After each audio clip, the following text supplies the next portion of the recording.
Hey everyone, and welcome to this webinar, 6 local SEO myths that need busting for security businesses. We're super excited to be on a part of this ESA webinar series, and we're excited to jump into the content. We've got a lot of great stuff to go over. But before we do, as way of introduction, my name is Haley Sontag. I am a senior marketing specialist here at Podium, and I am joined by Jackson Helbush, who is a regional director of home services. He is an expert in the space working with security businesses day in and day out, so we're excited to have him and some of the insights he can bring from working with businesses. Today will be going over first, the 6 local SEO myths, like the title says, and then we're going to get into what your business can do to start ranking higher in local search, and then we're going to end with a step-by-step guide of how to get more reviews. That's a little bit of a teaser there, but yes, reviews play a huge role in determining rankings specifically for local search. So we have a whole section dedicated to how to get more reviews for your security business. So with that, I'm going to turn it over to Jackson to get us started. Can you hear us, Jackson? Yep, thanks, Haley. Happy to be here. We love doing these webinars and helping small and local businesses, again, help understand the way that people are making buying decisions today. So happy to run through these different myths and how, what the facts are and how they can help you. So we'll kind of jump right in here. So the first local SEO myth that we want to go through is organic search and local SEO are the same. And a really good way of thinking of this is, well, first off, they are not the same, so it's false. But the good way to think about this is kind of a toothpaste example. So if you were looking for toothpaste, you would search, toothpaste near me, and it would pull up some locations or stores near you that sell toothpaste. That would be considered local SEO, and types of different signals that you can pull up, right? So if I lived in Denver, Colorado, and looked up toothpaste near me, it's going to pull up a bunch of different stores near me. If I searched flooring near me when I'm in Denver, it's going to bring up a bunch of different flooring installers or companies near Denver. And if you're in somewhere in Florida or Texas, it's going to do the same thing. But 46% of all Google searches are looking for local information, meaning they go on to Google and they're looking for a business near them. We all do it, whether it's restaurants, plumbers, flooring, whatever it is, we almost always buy off of that sort of search now. And so that's exactly where we want to optimize marketing today, because as time goes on, more and more buyers are gravitating towards that type of buying process. So the next myth is reviews are a nice to have. So this is also false. And going back to the search that we just talked about, if someone's searching for a flooring company and they pull up a list of all the local flooring companies, and one of them has really good reviews, while some of the other people in the area have maybe bad star ratings or very few reviews, it's going to be very obvious to that customer who they should pick. It's going to be the company with high reviews, a high star rating, and lots of evidence of happy customers that have already chosen that company. Similarly to how we buy things on Amazon, right? When I go to Amazon and look up, yesterday I was looking up soccer goals for my 2-year-old so he can play in the house. I looked up soccer goals and I bought the one that had the highest reviews and the highest amount of customers satisfied with the product, and that's the one I bought. It wasn't the cheapest one, it wasn't the most expensive one, but it was the one that had the highest ratings. And so that's the one I bought. And similarly, that's how I pick a business. If I'm looking for plumbers, electricians, food, we want to pick the best. We want to be satisfied with our purchase and have our money go well spent. And so Google reviews or reviews, other places are a great way of notifying customers that that's a good place to purchase. And we'll talk about reviews again toward the end of the presentation. Nobody really knows what and how much Google's algorithm takes into account when determining rankings, but we do know that reviews play a huge role in determining rankings specifically for local search. Not only are they very important to customers, like Jackson was saying with purchasing a soccer goal on Amazon, it's very important to customers, but it's also very important to search engines in order for your security business to rank higher on Google. But moving on here to our next myth. Myth number 3 here is the way that consumers discover business hasn't changed much over the past few years. That myth is false. The fact is yes, the way that consumers discover your business, your security business, and all business is changing. And you should too, to keep up with that and to get found. Going back to what Jackson was saying about almost half of all searches are looking for location-based information, taking that one step further, 78% of location-based mobile searches result in an offline purchase, and 81% of Americans own a smartphone. So more than 8 in 10 Americans own a smartphone. Half of Google searches are looking for location information, and almost 80% of those on mobile devices are resulting in an offline purchase. This is why it is so important for your business to show up in local search, is because that's the way that consumers are finding you. That's how they're discovering your business. They're pulling out their phone and they're searching for security business near me. And then they're looking for a business that can solve their problem. Like Jackson was saying, the difference with organic search and local search is organic search, if somebody searches for home security system, most likely the results are going to be maybe security systems that are sold online and installed by the customer, or maybe it's the history of home security. Maybe it's some statistics of how home security can help reduce robbery. It could really be a myriad of things. Anything that is relevant or related to home security will show up on a search for home security. But if somebody searches for home security business near me, that's going to be when your business can show up. That's when that customer is looking for a business that can come in, give them a quote, and possibly install a security system in their home. Myth number 4, consumers want the best and they're willing to travel to get it. This one is a little bit tricky because it is partly true, but we're going to say that overall this is false, because the fact is that yes, consumers want the best and they want it close by.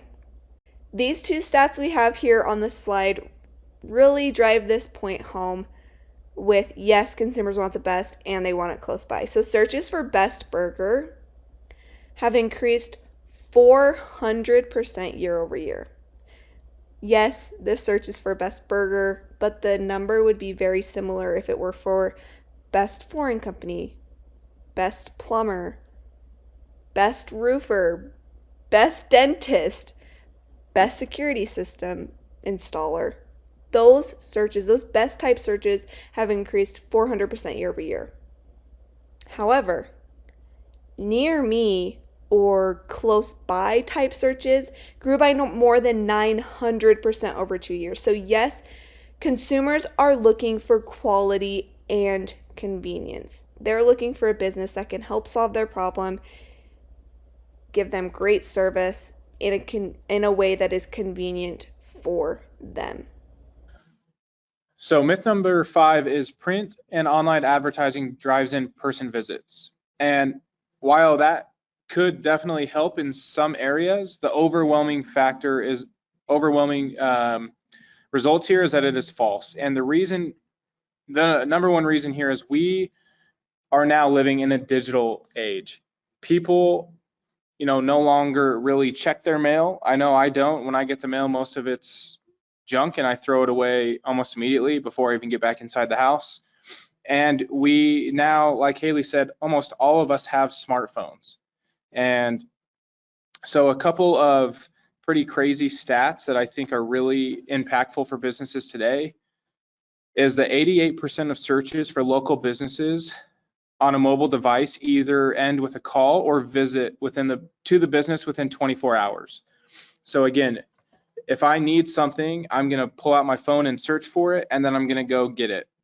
Most of the time when those types of consumers are making that search, it's because they're ready to buy right then.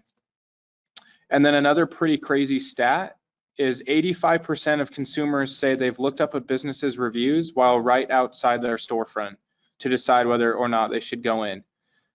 And I know I'm guilty of this. Whether it's a restaurant or we just bought a house, so we were trying to figure out design. So we went to a couple of different flooring and lighting places, and we would go in the parking lot, and as we drove around town to find different options and then look them up. And if their reviews weren't good, we drove to the next one.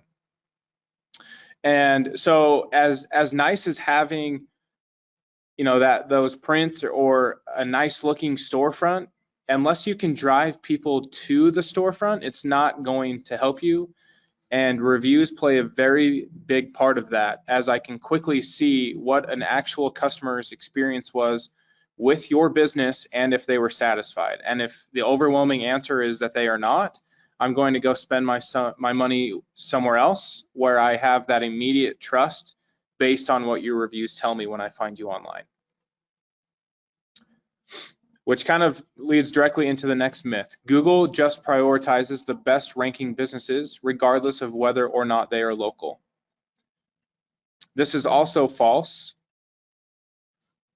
And what Google does is they actually do prioritize local businesses for local SEO, which Haley already talked about a little bit, but same type of deal. If you look up a business in Denver, it's not going to pull up a business that is an hour or 2 hours away, because Google wants you to be close and ready to make that buying decision. Google is a business just as much as anyone else that is using it.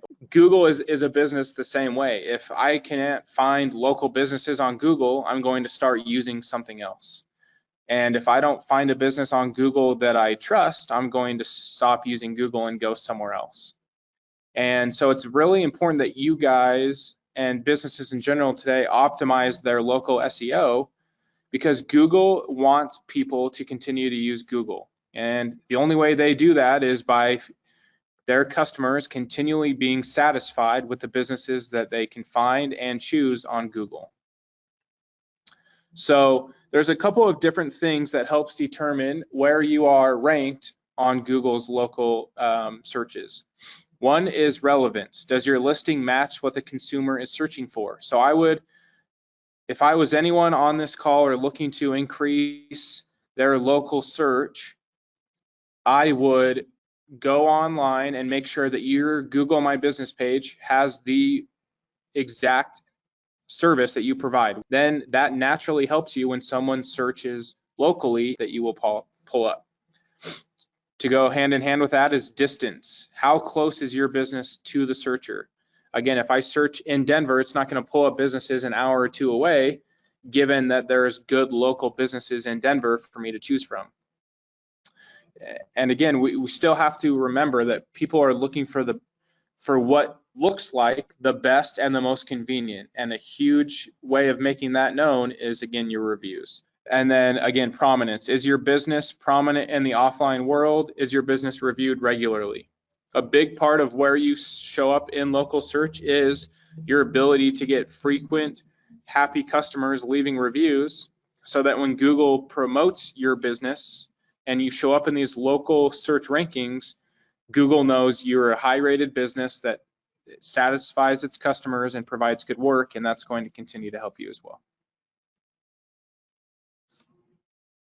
So now that we have gone over those myths and know what the facts are, what's next? How do we get your business to start ranking for local search? Those three things that Jackson just talked about are so important in local search: relevance, distance, prominence. With relevance and distance, those aren't necessarily easy to change for your business. If somebody is searching for a roofing company, your business will probably not show up. Distance as well, you do have one physical location or an area that you service. So those aren't necessarily easy to change. What we do want to do with those is make them visible to both Google and to searchers. Prominence is the one that is easiest to help build and that can help you rank higher in local search. So we're going to go over the most basic steps of starting to optimize your business in your directory listings. And if you already do have a Google My Business listing or a Facebook page, you can maybe tune out for the next couple slides, but tune back in, because towards the end of this section, we do have some tips that are a little bit more advanced than beginner, but we hope that there's something for everybody here.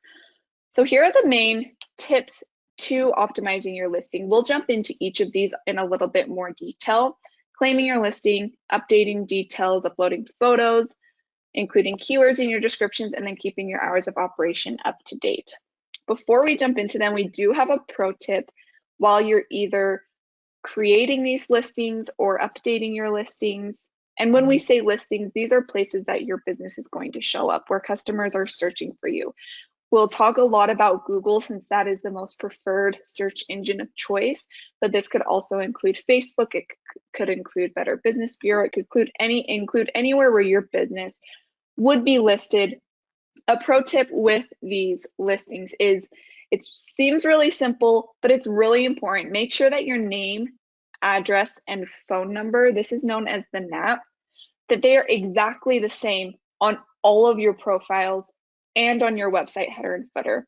The reason this is so crucial is when those three things are the same, what it does is it tells Google and other search engines that these businesses belong to the same business. They're all the same business, all of these different listings. That's going to build your prominence. That's going to increase your credibility, both in the eyes of Google and of your customers. But jumping into these steps a little bit more, the first step to getting found online is claiming your listing. This step is crucial. This is free and easy. It's something that you can do today, but it is very important to getting found online. We have some steps here for claiming your Google My Business listing. You'll need a personal Google account. Navigate to Google My Business. You'll search for your business name or the address. Fill in the information that you have. And then this fifth step here is really important. You'll need verification by Google. Somebody may have already claimed your listing. That does not mean that they own that listing. That just means that they've told Google that a business exists at that location in that city. For you to get admin access and to own your listing, you'll need to get verification by Google. The most common here is through a postcard. Once you log into Google My Business, fill out the information. Part of that will be the address of your business. Google will send a postcard with a verification code to your business's physical address. Now, if you don't have a showroom, if you mainly just service customers, you don't have to make that address visible, but you do want to have an address that Google can send a postcard to, so that you can put that verification code in your account and have full admin access to update information, upload photos, etc. So that's really important. And then once you've claimed your listing, what you'll want to do is fill in the blanks. Let's go to the next slide. So you'll want to answer where you are, the specific cities that you service. If you do have a showroom, the actual address of your showroom. That'll help improve your ranking for those that are located within those markets. Then answer what you do, business categories to rank for, the common searches that people are going to use to find your business. 3, you'll want to answer when you do what you do. Business hours need to be listed and they need to be up to date. One of the worst experiences for a customer is if they find your Google My Business listing, they see that your room is open, they show up to your store and you are closed. Odds are they're not going to want to come back to your business. That's not a great experience. So you want to make sure those hours of operation are always up to date, specifically on holidays, or if there's a storm in your area with their extreme weather conditions and you're closed, update your Google My Business listing. That's going to be really important.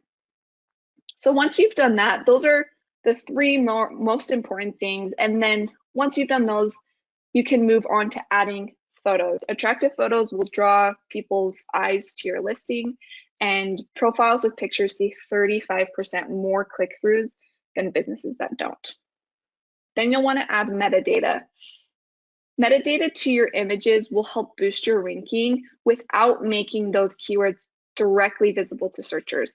Google can read those tags and they'll be able to serve up your business when people search for those keywords. And then the last one we have here is keywords. This is going to be customer-facing descriptions for your Google Maps listing. And these are all very easy to find in your Google My Business account. If you can't find where to add all of these things, there are tons of articles and blog posts online to walk you step by step of how to add this information. But again, we went in order probably of most importance here. So start by answering the basic questions, and then you can move on to adding more data and more things on your Google My Business listing. So we went through a lot, but we do have one more aspect we mentioned earlier that we're going to go into a little bit more detail here, which is one of the fastest and most impactful ways to improve your online ranking, assuming you already have your listing up and running with all the information you need on it. And that is with your online reviews. And Jackson's going to take us through that. Awesome. So yeah, once we have a Google listing page and have done those last steps that Haley just went through, the best way to optimize this listing is to start collecting online reviews. They are essential in helping you build trust and loyalty with current customers, but also all of those new customers that again are doing local searches to help find businesses.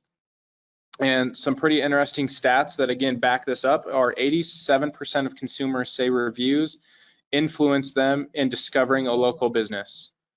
Again, we now as a society are almost all digital. I don't get a phone book and go through it to look up businesses in my area. I rarely look up the mail or mail packs or any of those things that used to drive lots of customers to businesses, because now it's all digital. And so I might drive past your storefront and Google you. I might just be at home looking for a local business, but chances are, just like this says, 9 out of 10 people are going to look up your reviews, and that's going to influence them either to buy from you or to keep looking for someone else.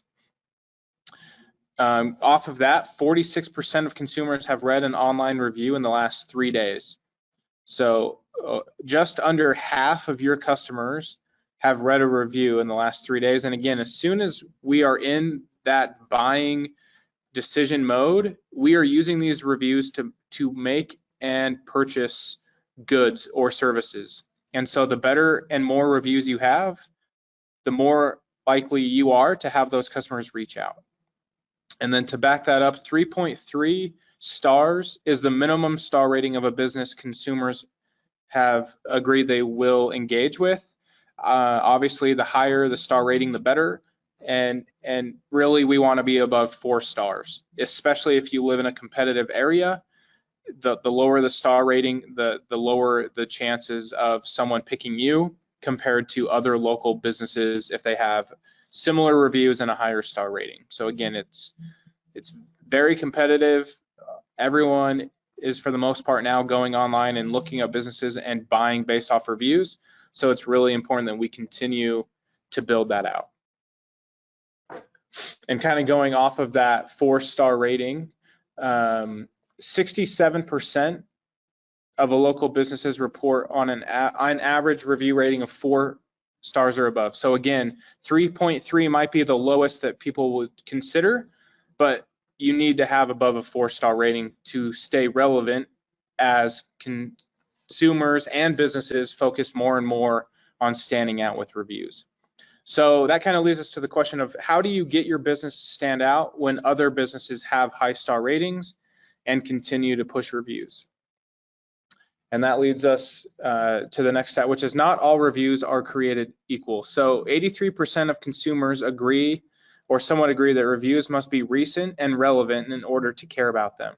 So if I'm looking up a business and they have 100 reviews, but their most recent one is 6 months ago, maybe even a year ago, I'm going to wonder what they've done in the last 6 months to the last year that hasn't gotten them any reviews. Whereas if a local business maybe in the same area has 50 reviews, but all 30, 40 of those 50 reviews are from within the last 6 months, and some are the same day or within that week of me searching, I am going to trust those recent reviews more than I would reviews from 6 months and even a year ago. And Google is as well.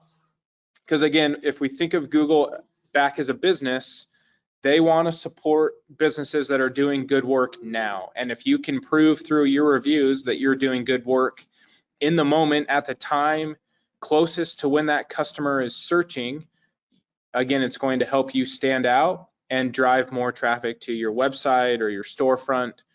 And then you have a much better chance of closing them than obviously if they sit in your parking lot and never commit. The other really big thing is quantity.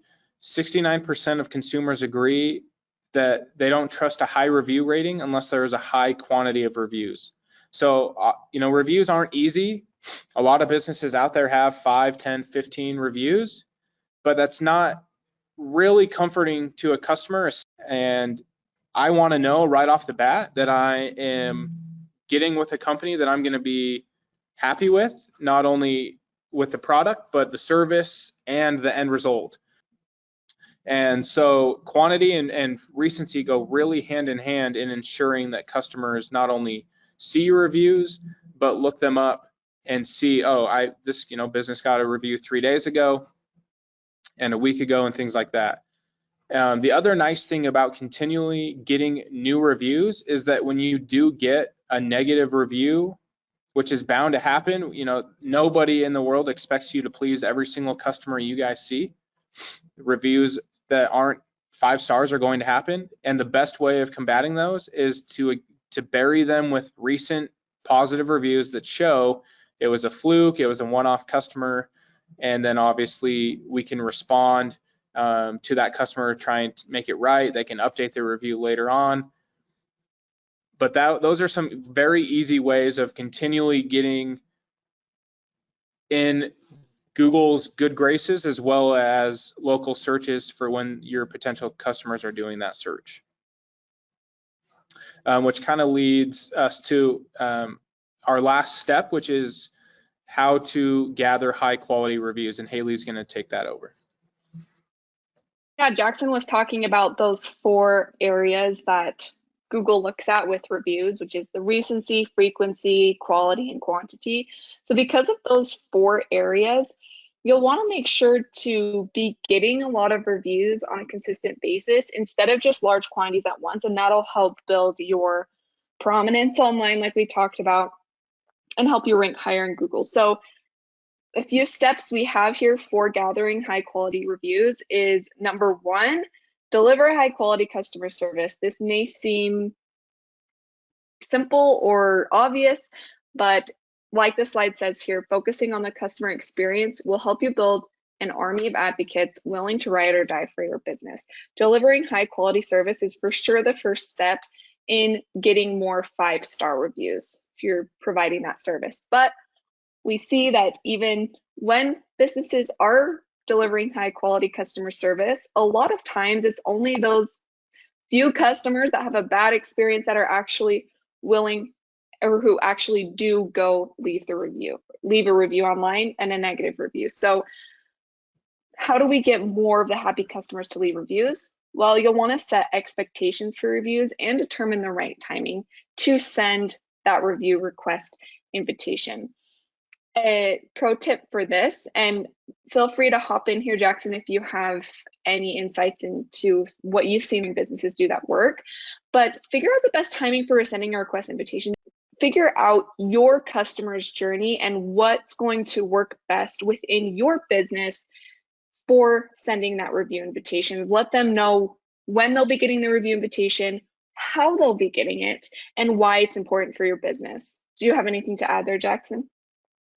Yeah, I think also going off of this is capitalizing on your customers' emotions, right? Honing in on those emotions when the job's completed, when you can kind of tell that they're really happy, the job's gone well, and it's on top of their mind how excited and happy they are. It's a great time to take that emotion and leverage getting a review while it's on top of their mind, compared to, even a day later. A lot of the time the emotion, it's not on top of their mind and they've moved on to the next thing on their honey-do list, and it's a lot harder to get those types of things once the customer's moved on. Exactly. Yeah.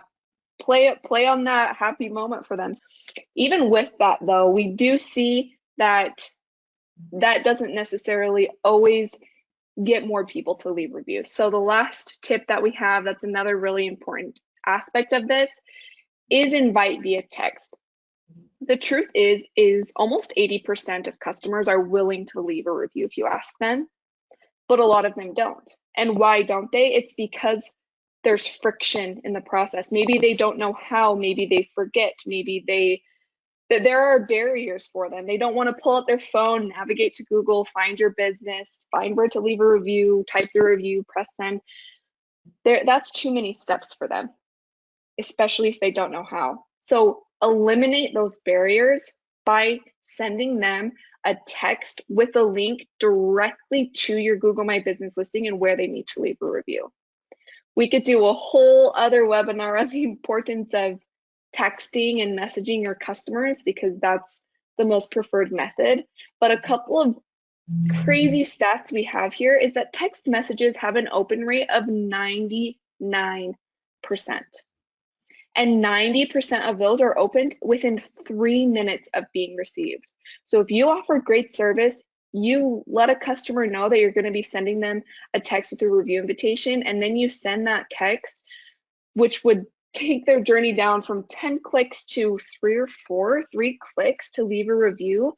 That's going to allow the happy silent majority of your customers to leave more reviews online, and therefore your online star ranking is going to paint an accurate picture of the great service that you can provide, of the great service that a potential customer can expect to receive if they choose to do business with your business. So inviting via text is super important to eliminating those barriers and making it easy for all of your customers to leave a review.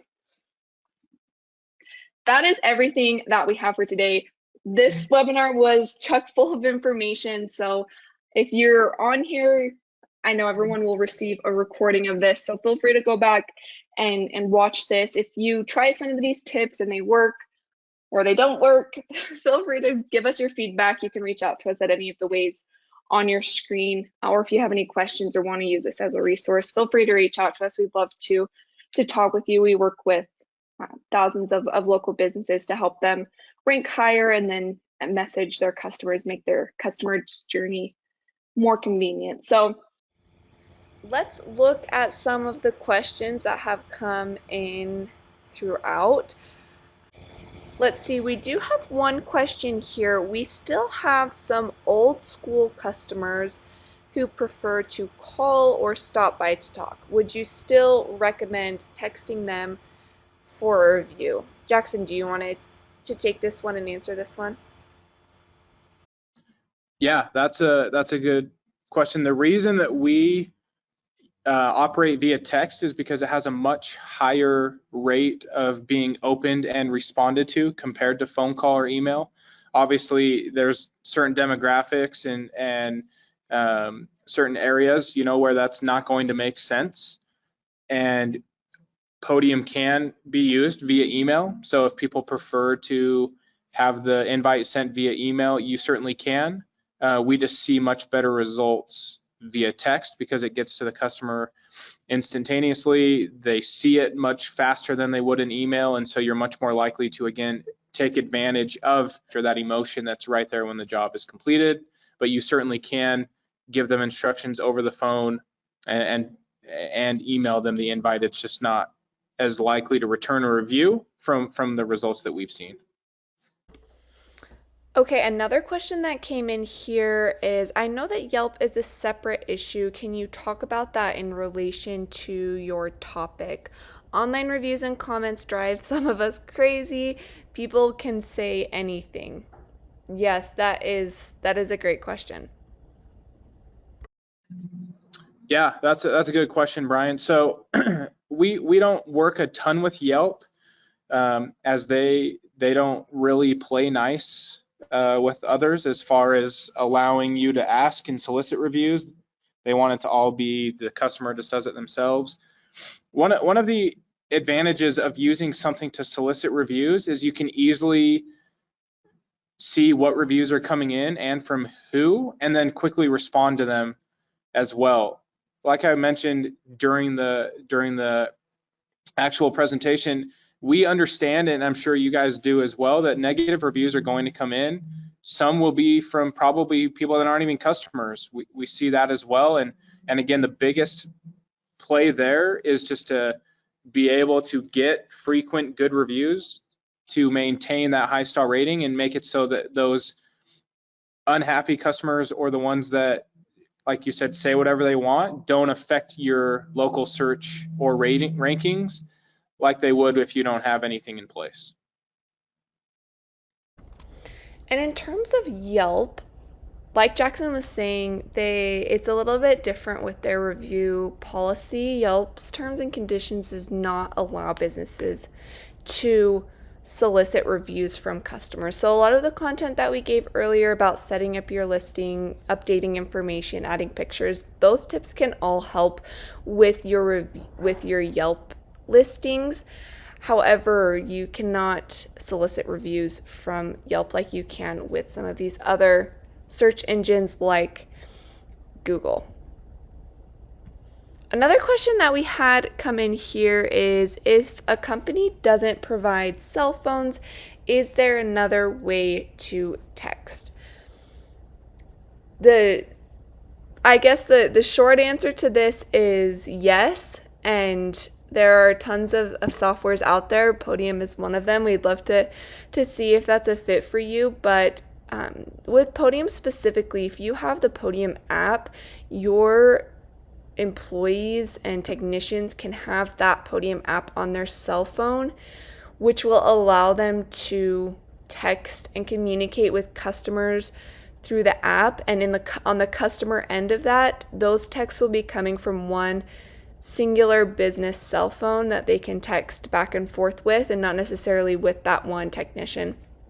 That'll help with a lot of issues we see with employees or technicians leaving a company and taking those contacts with them, or with messages and conversations being on the personal cell phone that are not visible to the company. So yes, if a company doesn't provide cell phones, there is another way to text that is through one number, is accessible by everyone, and can help make things a lot easier in terms of assigning out conversations.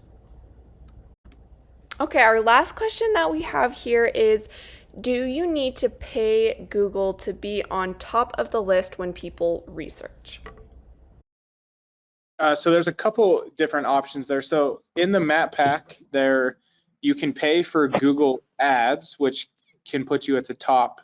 But again, we're finding the organic reviews part of that map pack is the most essential, and that part is free. And that is purely based on your local presence, getting reviews, having your Google My Business page updated. Those types of things are going to affect where you are in the map pack, and that is all something you can do for free.